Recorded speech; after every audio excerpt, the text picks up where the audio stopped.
Assalamualaikum warahmatullahi wabarakatuh. Alhamdulillahi rabbil alamin. Wassalatu wassalamu ala asyrafil mursalin Muhammad wa ala alihi wa sahbihi ajma'in. Amma ba'd. Qala Allah Ta'ala fi kitabil karim. A'udzubillahi minasyaitonir rajim. Ya ayyuhalladzina amanu ruk'u wasjudu wa'budu rabbakum waf'alul khaira la'allakum tuflihun. Shadaqallahul azim. Pendengar yang berbahagia, segala puji hanya untuk Allah yang telah melimpahkan karunia akal fikiran kepada manusia dan menghiasinya dengan ilmu pengetahuan untuk bekal hidup di dunia dan akhirat. Salawat serta salam semoga senantiasa limpah pada junjungan kita Nabi Muhammad SAW yang senantiasa mendorong umatnya untuk menuntut ilmu dan mengamalkannya dengan sebaik-baiknya. Sahabat yang berbahagia, suatu saat Rasulullah bersabda, perumpamaan orang beriman itu bagaikan lebah. Ia makan yang bersih, mengeluarkan sesuatu yang bersih, hinggap di tempat yang bersih, dan tidak merusak atau mematahkan yang dihinggapinya. Hadis riwayat Imam Ahmad dan Al-Hakim.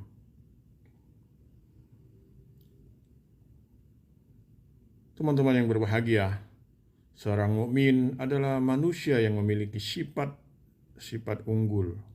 Sifat-sifat itu membuatnya memiliki keistimewaan dibanding manusia lainnya, sehingga dimanapun dia berada, kemanapun dia pergi, apa yang ia lakukan, peran dan tugas apa yang dia emban, akan selalu membawa manfaat dan maslahat bagi manusia lainnya. Maka jadilah dia orang yang seperti dijelaskan Rasulullah. Manusia yang baik adalah yang paling banyak memberikan manfaat bagi manusia lainnya. Hadis riwayat Imam Ad-Daruqutni.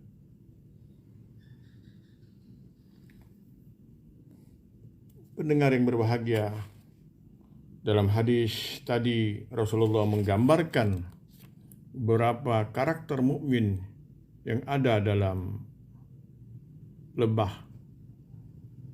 Tentu tujuan Rasulullah SAW menggambarkannya dengan lebah karena di dalamnya terdapat berbagai sifat positif, sifat baik yang bisa dijadikan teladan.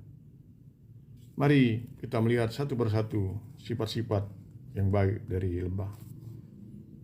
Pertama, hinggap di tempat yang bersih dan menyerap hanya yang bersih. Sahabatku yang saya cintai, lebah hanya hinggap di tempat-tempat pilihan. Dia sangat jauh berbeda dengan lalat. Serangga yang terakhir amat mudah ditemui di tempat sampah atau di tempat-tempat kotor. Tetapi lebah hanya akan mendatangi bunga-bunga atau buah-buahan atau tempat-tempat bersih lainnya yang mengandung bahan madu atau nektar. Begitu pula sifat seorang mukmin. Allah Subhanahu wa taala berfirman dalam surat Al-Baqarah ayat 168, "Hai manusia, makanlah yang halal lagi baik dari apa yang terdapat di bumi, dan janganlah kamu mengikuti langkah-langkah syaitan, karena sesungguhnya syaitan adalah musuh yang nyata bagimu."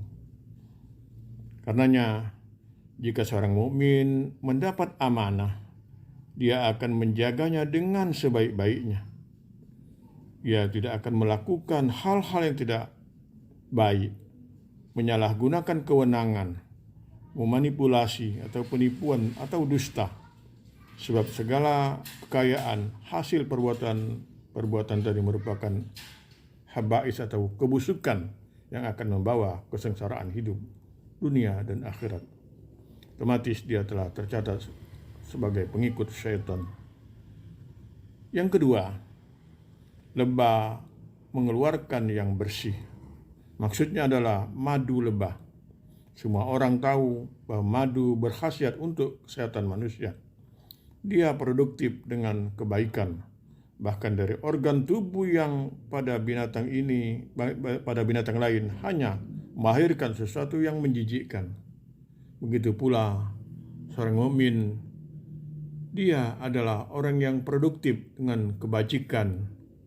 Sebagaimana firman Allah dalam surat Al-Hajj yang tadi saya bacakan pada mukaddimah.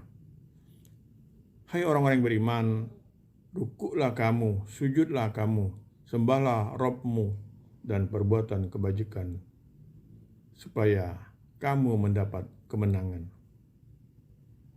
Al-khair adalah kebaikan atau kebajikan, tetapi al-khair dalam ayat di atas bukan merujuk kepada kebaikan dalam bentuk ibadah ritual, sebab perintah ibadah ritual sudah terwakili dengan kalimat rukuklah kamu, sujudlah kamu, sembahlah Rabbmu. Al-khair di dalam ayat itu justru bermakna kebaikan atau kebajikan sosial yang bisa dirasakan oleh sesama dan makhluk lain. Hal yang ketiga adalah tidak pernah merusak. Sifat lebah seperti yang disebutkan dalam hadis yang sedang kita bahas tadi, lebah tidak pernah merusak atau mematahkan ranting yang dia hinggapi. Begitulah seorang mukmin. Dia tidak pernah melakukan perusakan dalam hal apapun, baik materi maupun non-materi. Dia selalu melakukan perbaikan.